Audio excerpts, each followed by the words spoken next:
मेरा आपसे एक सवाल है, आपसे एक सवाल करना चाहता हूं। क्या आप सब लोग परमेश्वर को देखना चाहते हैं? क्या परमेश्वर को समझना चाहते हैं? परमेश्वर कैसा है? देखना चाहते हैं। सब लोग देखना चाहते हैं ना। तो देखो, हर चीज की कीमत चुकानी पड़ती है। आप क्या चाहते हैं? अगर सच में परमेश्वर को देखना चाहते हैं तो मालूम है उसके लिए क्या करना पड़ेगा। आप वचन से बोल सकते हैं क्या कुछ? कहीं वचन में ऐसा पढ़ा है कि परमेश्वर को देखने के लिए आपको क्या करना पड़ेगा? वचन में हर चीज लिखी हुई, लेकिन हम जब ढूंढते हैं तो मिलता है। हालेलुया। तो अगर आपको प्रभु यीशु मसीह को देखने की ज्यादा इच्छा है, परमेश्वर को जानने की ज्यादा इच्छा है, कैसा है, क्या बात करता है, कैसा लगता है, तो उसको वचन में हम एक वचन मैं आपको दिखाता हूं और आगे हम उसके बारे में ज्यादा बात करेंगे। सिर्फ मैं आपको वचन पढ़ाता हूं। मत्ती 5:8 पढ़िए आप। धन्य है जो मन के शुद्ध है, वो परमेश्वर को हालेलुया। जिनके हृदय शुद्ध हैं वो परमेश्वर को देखेंगे। अभी तक किसने नहीं देखा परमेश्वर को? हमारे हृदय शुद्ध नहीं हुए अभी। अगर शुद्ध हृदय होते तो देख लेते हम। हमारे हृदय शुद्ध नहीं है अभी, है ना। मन शुद्ध नहीं अभी। हमारे मन में कुछ कचरा भरा हुआ है, तो इस कचरे को साफ करने के लिए हम ये उपवास कर रहे हैं। अब इस उपवास में आपका कचरा साफ होना चाहिए। मेरा कचरा साफ हो जाए, आप सबका कचरा साफ हो जाए और हम अपने प्रभु यीशु मसीह को देखें। हमारी मलिनता दूर हो जाए, हमारी गंदगी दूर हो जाए। तो ये वचन कहता है, देखो ये वचन जो कह रहा है वही सच है। हमारे जब तक हृदय शुद्ध नहीं होंगे, मन शुद्ध नहीं होगा, तब तक हम प्रभु यीशु मसीह को नहीं देख पाएंगे। ज्ञान है दुनिया में, याद रखिए आप, ज्ञान तो बहुत सारा है, लेकिन वचन के साथ में वो कंफर्म नहीं हो रहा, तो हम उसको तब तक खोजते हैं जब तक वचन वो मिल ना जाए। अगर वचन में नहीं मिलता है तो फिर हमें रुकना चाहिए, उस चीज को मनन करना चाहिए। क्या जो ये है, ये हम बात कर रहे हैं, सही बात है क्या? हालेलुया। से जी उठने वालों में प्रथम इकलौता, मरे हुओं में से जी उठने वालों में, यानी यीशु मसीह जो है वो मरे हुओं में से पहला है, पहलौठा है। अब आपके मन में एक क्वेश्चन आना चाहिए, अगर आप इसको या तो समझते हैं इस वचन का मतलब, या फिर आप इस वचन को समझने की कोशिश नहीं कर रहे हैं। यीशु मसीह से पहले तो लाजर भी जिंदा हुआ था, तो क्या वो यीशु मसीह से पहले मर के जिंदा हुआ तो पहलौठा क्यों नहीं हुआ? यीशु मसीह ने एक विधवा के पुत्र को जीवित किया था, तो वो तो यीशु मसीह से पहले मरकर जिंदा हुआ था। हालेलुया। ये आपके मन में जब हम ऐसी बात करते हैं, तो जब वचन पढ़ते हैं तो वचन के अंदर आपको ये बातें आनी चाहिए। अगर आपके अंदर ये वचन नहीं आएगा, ये बात नहीं आएगी, तो फिर आपका क्लियर नहीं होंगी। लाजर भी तो मरकर जिंदा हुआ था, वो क्यों पहलौठा नहीं है? मुझे ये बताइए। हाँ, बात ये है, देखो हम इन चीजों को पकड़ें, क्योंकि इस दुनिया में कोई ऐसा नहीं जो मरकर, अगर कोई जिंदा भले ही हो गए लेकिन वो वापस मर गए थे वो लोग। लाजर फिर से मरा, ऐसा तो नहीं वो सीधा स्वर्ग चला गया जिंदा होने के बाद में। उसके विधवा का पुत्र था, वो जिंदा यीशु मसीह ने किया, लेकिन वो फिर भी मरा। और ऐसे दो व्यक्ति ऐसे हैं जो जिंदा ही स्वर्ग गए हैं। पता है कौन है? एलिया और हनोक और एलिया, ये दो व्यक्ति स्वर्ग गए हैं, लेकिन याद रखिए इनको भी मरना पड़ेगा।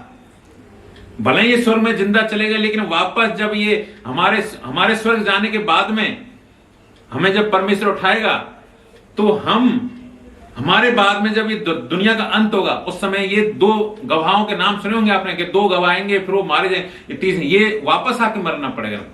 बिना मरे हुए कोई नहीं जा सकता, लेकिन यीशु ही ऐसा है जो मरकर जिंदा हुआ और जिंदा फिर स्वर्ग गया और कभी नहीं मरेगा।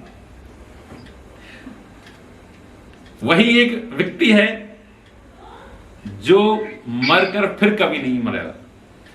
यानी हर व्यक्ति की दो मौत तो होती हैं, याद रखिए आप, लेकिन हमारी एक मौत होगी क्योंकि हम विश्वासी हैं। हालेलुया। परमेश्वर हमारी समानता में कैसे बना? क्योंकि परमेश्वर ने भी मौत का टेस्ट किया। परमेश्वर ने भी मौत को चखा कि मौत कैसी होती है। अगर हम मरे तो हमारी दूसरी मौत नहीं होगी। दूसरी मौत का मतलब समझते हैं आप क्या है?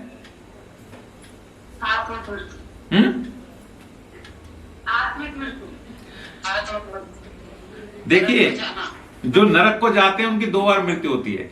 शरीर की मृत्यु तो होती है, लेकिन आत्माएं भी अलग अलग तरह की होती हैं। याद रखिए, आत्मा का शरीर अलग तरह का होता है। हमारे इसमें जो मांस का शरीर है ये अलग तरह का है, और हमारी आत्मा का शरीर अलग तरह का है।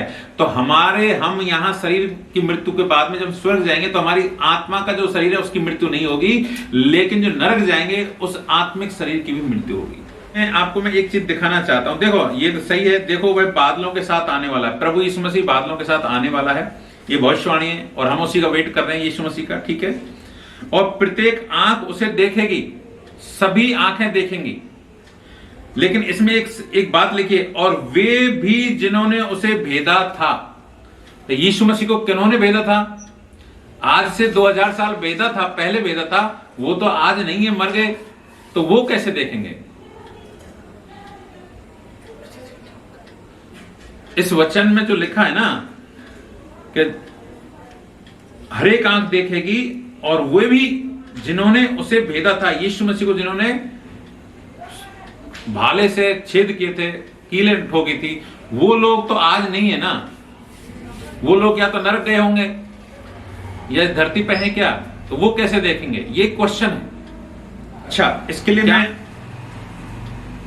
आपको एक बड़ा अच्छा वचन है ना, ये जकरिया की पुस्तक में एक बहुत बढ़िया बात। ये भविष्यवाणी पहले से थी, ये भी भविष्यवाणी बहुत पहले से थी। और ये आज देखिए, यीशु मसीह को भेदा तो बाद में गया था, लेकिन ये फैक्ट एकदम सेम लिखा कि वो भी लोग तुझे देखेंगे।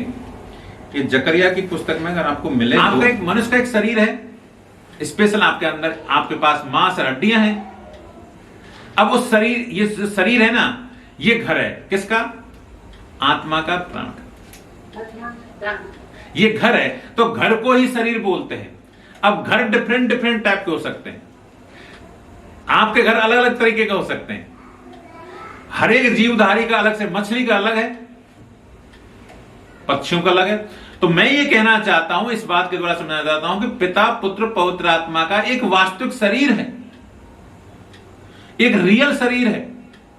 जैसे स्वर्गदूतों का एक शरीर है, लेकिन वो मांस वाला शरीर नहीं है, हड्डी वाला शरीर नहीं है। वो दिव्य शरीर है, आत्मिक शरीर है। आत्मिक शरीर अलग होता है। मैं ये कहना चाहता हूं, अगर इस बात को आप नहीं समझते हैं, आपका इस धरती पर जो शरीर है अलग है, और जब मर जाएंगे तो आपका एक दूसरा शरीर होगा। अगर वो दूसरा शरीर नहीं है तो आपकी मृत्यु कैसे, दूसरी मृत्यु कैसे होगी फिर आपकी? अगर हम एक चीज को तो स्वीकार करते हैं कि हाँ, इंसान अगर प्रभु यीशु मसीह को एक्सेप्ट नहीं करेगा तो दूसरी मृत्यु होगी, नरक में जाएगा। लेकिन दूसरी मृत्यु कैसे होगी? शरीर ही नहीं है। तो मृत्यु इसीलिए होती है कि एक आत्मिक शरीर है। जब हम मर जाएंगे तब हमारे पास ये शरीर तो यहां खत्म हो जाएगा, एक दूसरा शरीर मिलेगा। आपको एक दूसरा शरीर मिलेगा जो दिव्य और आत्मिक होगा। वो दिव्य और आत्मिक शरीर की मृत्यु हमारी नहीं होनी चाहिए, और वही है अनंत जीवन। अगर उस दिव्य शरीर की, आत्मिक शरीर की मृत्यु नहीं होती है, तो यही कारण है कि हम परमेश्वर को स्वीकार करना है, यीशु मसीह को। हम मरने के बाद हमारा असली जो शरीर है, आत्मिक शरीर, वो खत्म नहीं होना चाहिए। परमेश्वर का आपने आंख, नाक, कान, हाथ, पैर देखे हैं क्या? नहीं देखे हैं? हम दिखाएंगे आपको परमेश्वर के आंख, नाक, कान, जीभ, त्वचा कैसे होती है उसकी। उसका मन भी दिखाएंगे, उसका बोलना भी दिखाएंगे। लेकिन मैं आपको पहले ये बताना चाहता हूं कि पिता जो परमेश्वर है, उसका एक खुद का एक शरीर है, लेकिन शरीर हमारा जैसा शरीर नहीं है उसका। याद रखिए, उसके अंदर खुद का एक प्राण है और खुद की एक आत्मा है। ऐसे प्रभु यीशु मसीह जो है, उसका खुद का एक शरीर, खुद की एक आत्मा है, खुद का एक प्राण है। और ये पवित्र आत्मा है, ये भी रियल पर्सन है। ये भी जैसे ईश्वर वैसे ही पवित्र आत्मा भी, इसका खुद का एक शरीर है, खुद की एक आत्मा है। अगर हम इनको अलग अलग इस तरह से नहीं जानते तो हम कभी भी परमेश्वर को नहीं जान सकते। लेकिन जैसे जैसे परमेश्वर को हम जानेंगे, वैसे वैसे हम प्रभु से और ज्यादा करीब आते हैं। हम करीब कैसे आएंगे? जब उसको जानेंगे तभी तो करीब आएंगे। अभी तो हम जानते नहीं थे कि तेरा कोई शरीर है कि नहीं, लेकिन हम जान वो हमारे प्रभु का तो शरीर है। हालेलुया। सबसे पहले मैं आपको यह सिखाना चाहता हूं कि परमेश्वर रियल में कैसा है। परमेश्वर, उसकी डिजाइन क्या है, परमेश्वर की डिजाइन क्या है, परमेश्वर है कैसा है, यह हमको जानना जरूरी है। तो आप उत्पत्ति 1:26 पढ़िए।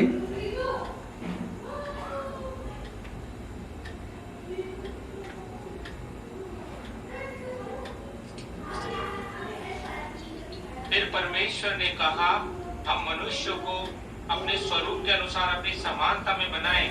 फिर परमेश्वर ने कहा हम मनुष्य को अपने स्वरूप में बनाएं।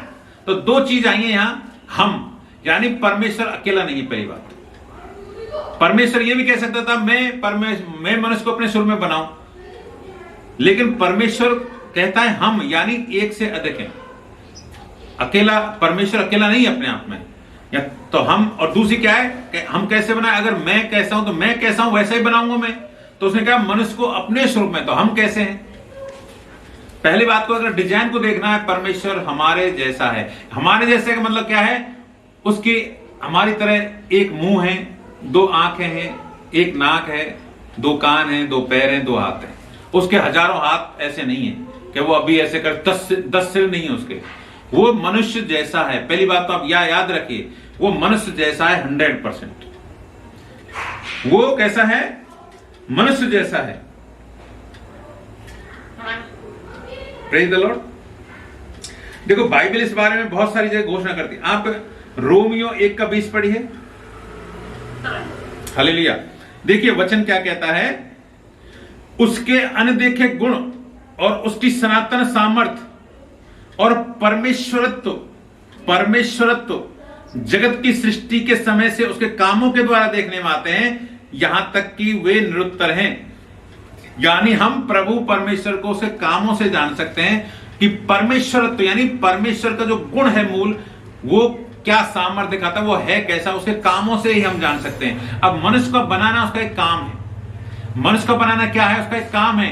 तो उसने कैसे बनाया, उसने क्या बोला, हम अपने स्वरूप के अनुसार बनाए। हमारा जैसा इमेज है वैसे ही इमेज हम मनुष्य को बनाते हैं। चलिए, तो ये उसका काम था, लेकिन कामों से मैं जाना है कि ओ ये मनुष्य उसने ऐसे बनाया। तो हम, हमारी डिजाइन क्या है, सेम परमेश्वर सेम हमारे जैसा है, सेम हमारे जैसा है।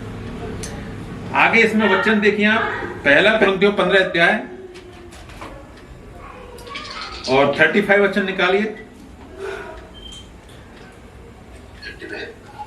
35 से पढ़िए जरा। निर्बुद्धि जो कुछ तू बोता है, जब तक वह न मरे जिलाया नहीं जाता, और जो तू बोता है वह देह नहीं जो उत्पन्न होने वाली है, परंतु निरा दाना है, चाहे गेहूं का चाहे किसी और अनाज का, परंतु परमेश्वर अपनी इच्छा के अनुसार उसको देह देता है और हर एक बीज को उसकी विशेष दे। देखिए वचन से हम, अगर हम गहराई से बार बार इस वचन को पढ़े तो हमको चीजें समझ में आएंगी। हर एक की अलग अलग देह है। गेहूं के दाने की एक देह है। भाई साहब गेहूं का दाना है ना, इसमें जीवन होता है। हम, और ये जब तक मरेगा नहीं, नई देह नहीं पाएगा। ऐसे ही हमें नई देह पानी है तो भाई साहब आपको मरना पड़ेगा। आपकी डबल देह। मनुष्य की क्या है, एक शारीरिक देह है और एक आत्मिक देह है। तो आप आत्मिक देह कब पा सकते हैं, जब आप मरेंगे। तो आप जब मरेंगे तो नई देह पाते हैं। हालेलुया। तो हर एक की एक अलग अलग देह है, हम इसको देख सकते हैं। अब कोई ये कहेगा मुर्दे किस रीति से जी उठते हैं, मुर्दे कैसे जी उठते हैं और कैसी देह के साथ आते हैं, ये क्वेश्चन है। बाइबल के जहां क्वेश्चन मिलते हैं उन पर आप ज्यादा मनन आप करना चाहिए। आपको अपने आप में बाइबल ही क्वेश्चन उठाती है, बाइबल उसको उत्तर देती है। हे निर्बुद्धि जो कुछ तू बोता है, जब तक वह ना मरे जिलाया नहीं जाता। आप जब तक नहीं मरेंगे, आप जब तक नहीं मरेंगे भाई साहब नई देह नहीं पाएंगे। याद रखिए। आपको मैं इस बात को अब समझाऊं, जो मैं आपसे बोलता तो मैं बहुत बार था, हमको मरना पड़ेगा, मरना सीख रहे हैं, लेकिन मैं क्यों बोलता हूं बार बार मुझे नहीं मालूम था। लेकिन जब आज ये वचन आया कि नई देह पाने के लिए तो मरना ही पड़ेगा हमको। हम नई देह नहीं पा सकते जब तक कि हम अपनी पुरानी देह को मार नहीं देते हैं। अब आप जीवित रहते भी इसको मारने के लिए हम सीखते हैं, मसीह लोग सीखते हैं मरना अपने आप में। आगे लिखा है, परंतु जो बोता है वह यह नहीं कि उत्पन्न हो, परंतु निरा दाना है, चाहे गेहूं का चाहे किसी अनाज का, परंतु परमेश्वर अपनी इच्छा के अनुसार उसको देह देता है और हर एक बीज को उसकी विशेष दे। परमेश्वर की इच्छा है किसको कौन सी देह देनी है, परमेश्वर की मर्जी होती है इसके पीछे। मनुष्य को, हमको मनुष्य अपने स्वरूप में बना दिया, यह उसकी मर्जी थी। मनुष्य को अपने स्वरूप में बना दिया, पहाड़ों को दूसरे स्वरूप में बना दिया, स्वर्गदूतों को दूसरे स्वरूप, हमसे पहले बनाया था स्वर्गदूतों को तो, लेकिन स्वर्गदूतों को दूसरी देह दे दी। लेकिन हमको मनुष्यों को सिर्फ अपनी देह दी है। हम मन परमेश्वर जैसे हैं और कोई इस सृष्टि में परमेश्वर जैसा नहीं है, याद रखिए। हमारे लिए इससे बड़ी सौभाग्य की बात नहीं, हमारे लिए इतनी धन्य बात नहीं कि इस सृष्टि में, पूरे ब्रह्मांड में हमारे जैसा सिर्फ एक है, वो है ईश्वर, और कोई नहीं है। आपके जैसा खुद यीशु है, परमेश्वर है, और दूसरा कोई नहीं है। आप किसी की चीज समानता नहीं कर सकते। आज दुनिया क्या करती है, पशुओं को अपने जीवन साथी बनाती है, पेड़ों को अपना जीवन साथी बनाती है, अरे उसके लिए जान देने लगते हैं। लेकिन जान तो हमें अपने जैसे के लिए देनी चाहिए। हमें परमेश्वर ने हमारे लिए क्यों दी जान, पता है? क्योंकि हम उसके जैसे थे, हम उसके जैसे हैं और उसके जैसे ही रहेंगे। तो अब परमेश्वर ने जान देकर हमको प्रूफ किया है कि तुम मेरे जैसे हो, इसलिए मेरे लिए जान दो, मेरे लिए मरो, मेरे लिए मरना, और मेरे लिए मरना पड़ेगा, तब तुम नई देह पाओगे। आगे लिखा है, सब शरीर एक समान नहीं है। 39 में, सब शरीर एक समान नहीं, मनुष्यों का शरीर और है, पशुओं का शरीर और है, पक्षियों का शरीर और है, मछलियों का शरीर और है। देखिए, जब तक पवित्र आत्मा हमको नहीं सिखाता ये चीजें, हमारे लिए तो ऐसा ही है, बस कुछ नहीं है हमारी चीज। हम आज तक नहीं समझ सकते इन चीजों को जब तक पवित्र आत्मा टीच ना करे। हमारा हर एक का बॉडी अलग अलग है, सबका। और क्या लिखा है, स्वर्गीय देह और पार्थिव देह भी है। स्वर्गीय देह भी है और पार्थिव देह भी है। इस पृथ्वी की देह अलग है और स्वर्ग की देह अलग है। आप जरा कंफ्यूज हो रहे होंगे जब मैं ये बोल रहा था कि परमेश्वर पिता की देह अलग है, पुत्र की देह अलग है, पवित्र आत्मा की देह हमारी अलग है, पशुओं की अलग है, पक्षियों की अलग है। लेकिन ये वचन कह रहा, मैं नहीं कह रहा। देखिए, वचन प्रूफ करता है कि वचन के अनुसार ही हमको बात करना है। हाँ, हम हो सकता है पर हम उतनी गहराई में नहीं जा पाए, लेकिन पवित्र आत्मा मेरी और आपकी मदद करेगा।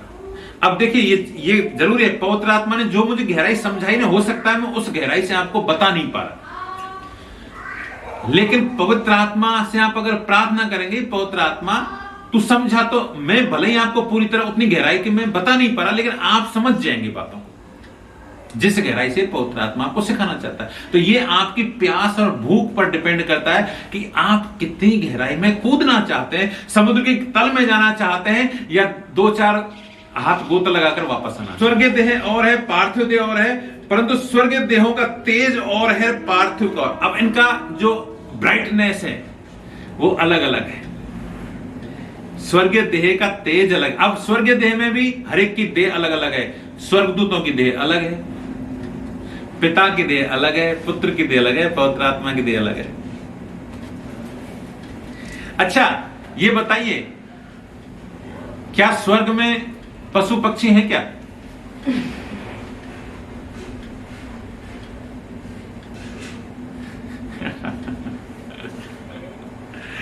हैं क्या? अच्छा, हम एक बात बोलते हैं, हम कभी कभी कहते हैं कि भाई आत्माएं जाती है स्वर्ग, तो फिर आत्मा तो हम ये भी बताते हैं लोगों को कि आत्मा सिर्फ मनुष्य में है, पशु पक्षियों में नहीं है, तो फिर वो कैसे जाते हैं? फिर वहां पशु पक्षी कैसे होंगे, ये बताओ।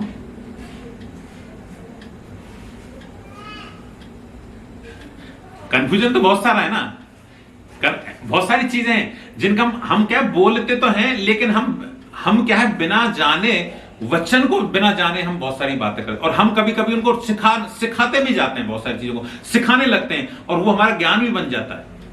लेकिन ये बहुत सारी चीजें ऐसी हैं जो ऐसा नहीं है कि उनसे किसी का मतलब भला होगा या बुरा होगा, लेकिन क्या है, वो वचन की नॉलेज नहीं होती है, वचन का ज्ञान नहीं होता है।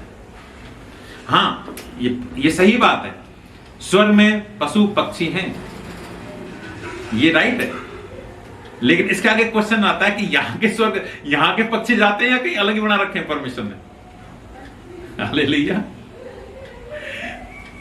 ये एक अलग क्वेश्चन है, ठीक है। और देखिए, अब आपको आगे बताऊं, 41 वचन पढ़ेंगे तो देखिए, सूर्य का तेज और है, चांद का तेज और है, तारागणों का तेज और, क्योंकि एक तारे से दूसरे तारे। देखिए, सूरज का भी एक शरीर है। आप हाँ, अब हमारी बातों को कोई मूर्खता समझ सकता है, शायद विश्वासी भी हमारी बातों को मूर्खता समझेंगे, क्योंकि ये चीज ऐसी है कि ये परमेश्वर ज्ञान ना दे तो हम इसको समझ नहीं सकते और महसूस भी नहीं कर सकते। आप हाँ ये समझते हैं कि परमेश्वर ज्ञान बाइबल, लेकिन क्या सूर्य का भी एक शरीर है? सूर्य के पास भी एक प्राण है, उसको भी मरना पड़ेगा। चांद का अलग है, तारों का अलग है, हर एक का तेज अलग है, और हर एक के पीछे एक विजन है। परमेश्वर ने कारण से रखा है सब कुछ। हम सबके लिए इस सृष्टि का न्याय करने के लिए हर एक को जवाब देना पड़ेगा। सूरज को भी जवाब देना पड़ेगा, पृथ्वी को भी जवाब देना पड़ेगा। अच्छा, मैं जनरली बोल रहा हूं, जब आदम हव्वा ने पाप किया था तो पृथ्वी को क्यों श्रापित किया था? पृथ्वी अगर निर्जीव है, उसके पास कोई शरीर नहीं है, आप उसको ऐसे देखिए, शरीर अलग है। मैं क्या करूं, हम क्या मानते, मनुष्य क्या मानता है कि हमारा जैसा शरीर है तो शरीर है, बाकी कोई शरीर नहीं है। यानी शरीर का मतलब यह है जिसके अंदर आत्मा रहती है, प्राण रहता है, वो उस खोल को शरीर बोलते हैं। तो आप अच्छी तरह समझेंगे, अच्छा ये पहाड़ के अंदर एक प्राण तो है, तो उसका ये आवरण है, ये उसका शरीर है। अब इस धरती का एक शरीर है तो इसके अंदर उसका प्राण है। देखिए, आत्मा हो ना हो लेकिन प्राण तो है। अब प्राण में जरूरी है खून निकले, ऐसा। अब हम क्या सोचते हैं, मनुष्य क्या अपने ज्ञान को सब कुछ मानता है, मैं काटूंगा, मेरे अंदर खून है तो मेरे अंदर प्राण है, खून नहीं तो प्राण नहीं है, लाल खून नहीं तो प्राण नहीं है क्या? अच्छा, आप कॉकरोच को मारेंगे तो कौन सा खून निकलेगा? कॉकरोच को मारेंगे तो उसको लाल खून निकलता है कभी? तो मैं आपको कुछ छोटे उदाहरण दे रहा हूं इसलिए कि हम समझ सकें चीजों को, कि लाल खून ही प्राण नहीं है, लाल खून निकलना ही प्राण मतलब नहीं है। यानी उसके अंदर प्राण तो है ना, आत्मा ना हो तो प्राण तो है, तो प्राण का भी घर तो होना चाहिए। तो ये मैं इन सब चीजों को क्यों बोल रहा हूं कि परमेश्वर पिता, पुत्र, पवित्र आत्मा का एक व्यक्तिगत शरीर है, व्यक्तिगत शरीर, और व्यक्तिगत प्राण है और व्यक्तिगत आत्मा। ये कंप्लीट अलग अलग है, कंप्लीट अलग अलग। लेकिन बहुत सारी बातें आएंगी, हम बात करेंगे, लेकिन मैं कहता हूं जब एक मन होता है ना, एक मन, जैसे पति पत्नी का एक मन हो, आजकल नहीं रहते मन, वो अलग बात है आजकल, लेकिन पति पत्नी का अगर एक मन है तो अगर पति बोले कि पूर्व दिशा में जाना है तो उससे कोई भी पूछे गांव वाला किधर जाना है, पूर्व दिशा, पूर्व दिशा, पूर्व दिशा, यानी एक मन है तो अलग अलग हो ही नहीं सकता कुछ। तो फिर हम सोचेंगे अरे वो तो दोनों एक ही हैं यार। यानी देखो, कभी कभी दो दोस्त होते हैं तो दूसरे से कोई पूछता नहीं, कभी कभी अरे उसके क्या पूछे, वो तो एक ही है। पांचों घरों में अगर आपके 10 घर परिवार है तो एक कोई आपके पटेल की चलती तो क्या बोलता है, अरे उसको पूछ लो ना, वो तो सबके पीछे चलते हैं, सब एक ही हैं, अलग अलग थोड़ी कोई हो। तो कहना है एक होने का मतलब क्या होता है, आप कैसे समझें, हम क्या समझते हैं अभी तक मसीह जीवन में, हम पिता, पुत्र, पवित्र ऐसे समझते हैं, जैसे ही पिता के अंदर तो यीशु घुस गया और यीशु के अंदर पवित्र आत्मा घुस गया, अब ये एक हो गए। हम ऐसा पिक्चर समझते हैं ना, शायद हम ऐसे ही समझते हैं, ये सच है ना। मैं भी समझता हूं ऐसे ही, लेकिन जब तक परमेश्वर ना समझाए हम दूसरी तरीके से नहीं समझते। मैं भी ऐसा समझता पिता यीशु मसीह ही परमेश्वर है, यीशु ही पिता है, यीशु ही पवित्र आत्मा है, सब कुछ वही। पिता यीशु के स्वरूप में, यीशु पवित्र आत्मा यीशु के स्वरूप में, सब एक है। लेकिन देखिए एक कैसे हैं, मैं आपको इसीलिए एग्जांपल दे रहा हूं जब दो व्यक्ति, दो दोस्त या दो पति पत्नी या परिवार के लोग या माता पिता एक जैसे स्वभाव में एक जरा, देखो हम तो मनुष्य से थोड़ा अलग हो सकते हैं, लेकिन परमेश्वर के स्वभाव किसी चीज में अंतर ही नहीं है, सेम है वो, सेम डिसीजन, सेम उनका प्यार, सब कुछ सेम, कोई चीज है नहीं नेगेटिव चीज, तो वो एक है, रूप में, रंग में, आकार में एक है, उनका रूप भी एक है, रंग भी एक है, आकार भी एक, आप समझ ही नहीं सकते कि अलग अलग है, लेकिन फिर भी वो अलग अलग हैं, पूरी तरह सेपरेट पर्सन है, उनकी खुद की विलिंग है, खुद की एक इच्छा है, खुद का शरीर है, खुद की आत्मा, खुद का प्राण है। 4 का 24 पढ़िए, यूहन्ना 4 का 24। परमेश्वर आत्मा है और अवश्य है कि खुद की आराधना करने वाले आत्मा और सच्चाई से आराधना करें। यूहन्ना 4 का 24। परमेश्वर क्या है?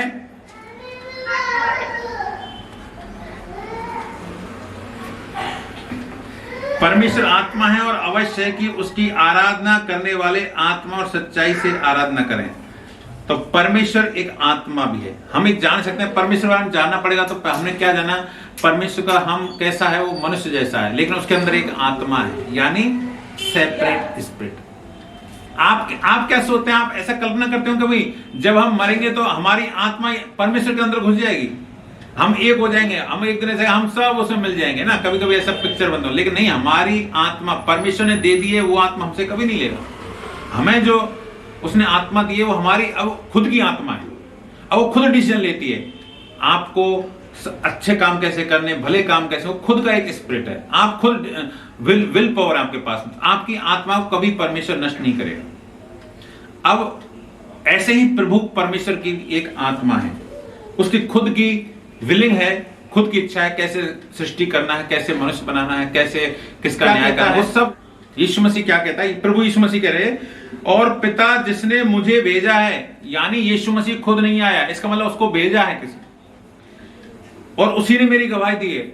यीशु मसीह गवाही पिता नहीं दी है। तुमने कभी उसका शब्द नहीं सुना, यानी तुमने नहीं सुना, लेकिन हम अब यीशु मसीह इस बात को कह रहा था, इसका मतलब तूने तो सुना है। अरे मनुष्य ने नहीं सुना, पर यीशु मसीह ने तो सुना उसका शब्द। तो यीशु मसीह ये कहना चाहता, तुमने कभी उसका शब्द नहीं सुना और ना उसका रूप देखा है। तो यानी उसका कोई रूप तो है, हमने भले ही ना देखा, लेकिन यीशु ने तो देखा है। उसका शब्द सुना नहीं सुना, लेकिन यीशु ने तो सुना है। हम वचन से उसको देखेंगे, उसकी डिजाइन क्या है, परमेश्वर की डिजाइन क्या है। बहुत सारे वचन हैं इस बाइबल में, इतने सारे वचन हैं कि आप पढ़ते पढ़ते थक जाओगे। तो यीशु, परमेश्वर, पिता, पुत्र, पवित्र आत्मा कैसे हैं, हर एक वचन को आप पढ़िए पढ़िए, एक एक शब्द के, एक एक चीज के बारे में बता देगा परमेश्वर, ये वचन बताएगा। हम वचन से बाहर नहीं जाएंगे। लेकिन आज मैं आपको ये सिर्फ इतना कहना चाहता हूं कि परमेश्वर की अपनी एक देह है। अगर देह है तो उसका रूप, रंग, आकार सब कुछ है, सब कुछ है।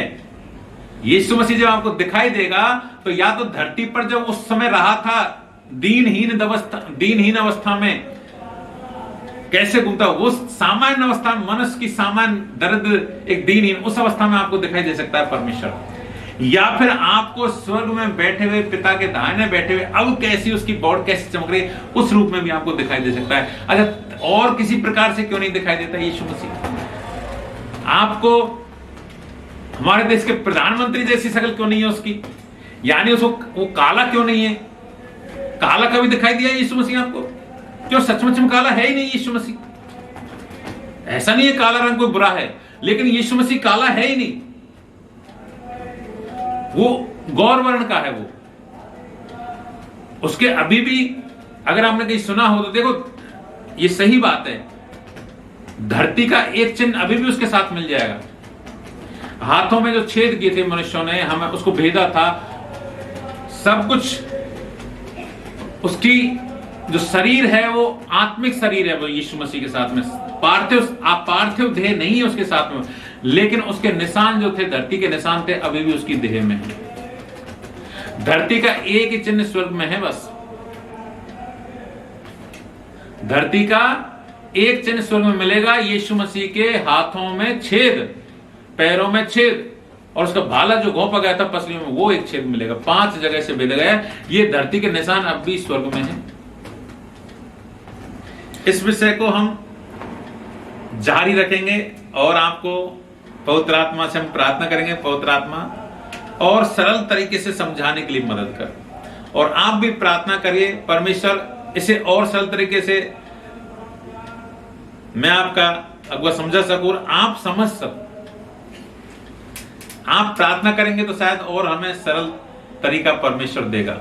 हमारी भाषा में, हमारे सामान्य ज्ञान के अनुसार, हम अज्ञानी लोगों के अनुसार परमेश्वर हमको कुछ और देगा। मैं ऐसा विश्वास करता हूं। आगे हम इस बात पे, जब तक पिता, पुत्र, पवित्र आत्मा का तीनों का जो रूप है और जो उनका डिजाइन है, उन हर एक के डिजाइन को हम देखेंगे। पिता परमेश्वर को, प्रभु यीशु मसीह को और पवित्र आत्मा को हम हर एक को देखेंगे। और मैं आपको इस बाइबल से दिखाऊंगा, बस आपकी प्यास होनी चाहिए। और मैं ये विश्वास करता हूं कि अगर परमेश्वर ने ये कुछ सिखा रहा है, हमें सिखाने की कोशिश कर रहा है परमेश्वर, तो कहीं ना कहीं ये गहरी बात है कि शायद परमेश्वर हम पर प्रकट होना चाहता है। शायद परमेश्वर हम पर प्रकट होना चाहता है कि तुम मुझे समझ लो पहले, तब मैं आपको। देखिए, अद्भुत रीति से तो कुछ भी हो सकता है। मैं ऐसा नहीं कह रहा। आप जब कुछ भी नहीं जानते हैं तब परमेश्वर आपको प्रकटन और कुछ सबको दे सकता है। लेकिन हम वचन से जान जाएं कि जब हमारे सामने शैतान आए और परमेश्वर आए तो हम अंतर समझ सकें। याद रखिए, आप यीशु मसीह में और शैतान में जरा भी अंतर नहीं कर पाएंगे अगर आप परमेश्वर के वचन को गहराई से नहीं जानते। मैं आपको बता दूं, मैं आपको चेतावनी दे रहा हूं। आप कंफ्यूजन हो जाएंगे यीशु मसीह के बारे में और शैतान को देख करके। सुंदरता में, सब चीज में, किसी में फर्क नहीं। शैतान एकदम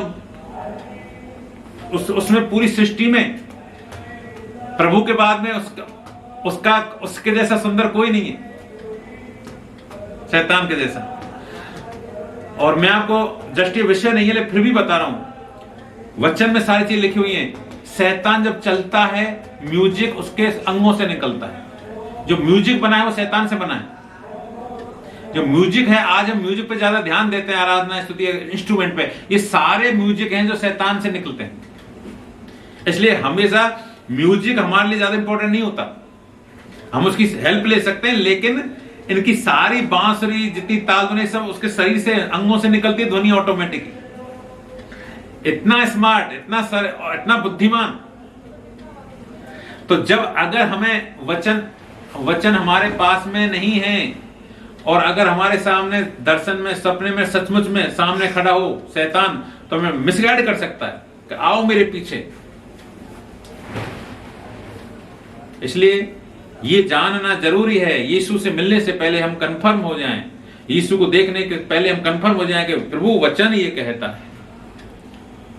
हालेलुया।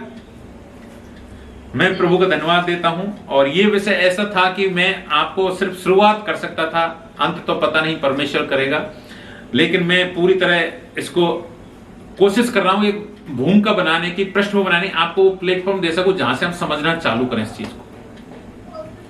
क्योंकि मैं भी समझना चालू कर रहा हूं, तो मैं आपके साथ साथ सीख रहा हूं इस बात को। आप लोगों के साथ मैं भी सीख रहा हूं कि परमेश्वर को हम कैसे समझें, पिता, पुत्र और पवित्र आत्मा को कैसे जानें। उनके आत्मा, प्राण, शरीर की तरह उनका भी कोई दिव्य शरीर है, दिव्य आत्मा, दिव्य प्राण है। ऐसे हमारे उनके बीच में कैसे कनेक्ट करें हम, और हम उसको बेहतर तरीके से समझ पाएं, ये मैं कोशिश कर रहा हूं। और ये कोशिश की है मैंने कि आप लोगों को मैं उन शब्दों को एक सरल तरीके से आपके सामने प्रस्तुत करूं ताकि आप ज्यादा जान पाएं। और जैसे ही आप जानेंगे परमेश्वर को, जो आज हमने वचन शेयर किए उनको अगर आपने लिखा है तो फिर आप पढ़ना उनको एक बार, 2 बार, 3 बार, जितनी बार पढ़ें तो पवित्र आत्मा बात करेगा आपसे। हालेलुया।